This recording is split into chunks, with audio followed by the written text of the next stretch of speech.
Good morning pharmacie, nous sommes le mardi 25 juillet, c'est votre flash info quotidien. À la une de l'actualité, les nouvelles précautions d'emploi du Vénotonic Ginkor Fort. Ce médicament ne doit pas être utilisé chez la femme enceinte et son utilisation est déconseillée pendant l'allaitement. Autre mise à jour à retenir, l'utilisation de Ginkor Fort doit être prudente chez les patients ayant un terrain hémorragique ou les patients qui suivent un traitement anticoagulant ou anti-agrégant plaquettaire. En cas d'intervention chirurgicale, le traitement par Ginkor Fort doit être interrompu 3 à 4 jours avant. Dans l'actualité professionnelle, intéressons-nous à l'une des nouvelles missions confiées aux pharmaciens dans le cadre de l'avenant conventionnel signé jeudi dernier.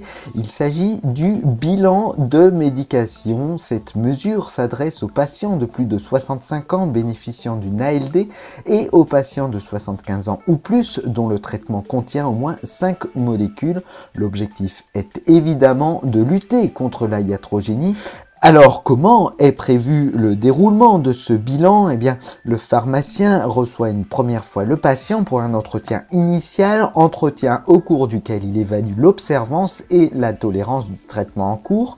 Ce premier bilan doit aussi permettre d'identifier des interactions ou des effets indésirables qui seront à discuter avec le prescripteur. Un entretien est ensuite programmé chaque année. La rémunération de l'entretien initial est de 60 € par patient. Pour les entretiens suivants, elle passe à 30 € si le traitement est modifié ou à 20 € s'il reste identique. Selon le calendrier présenté, ce bilan de médication pourrait être mis en œuvre dès le deuxième trimestre 2018. C'est la fin de cette édition, je vous souhaite une très bonne journée et je vous donne rendez-vous demain matin pour un nouveau point sur l'actualité.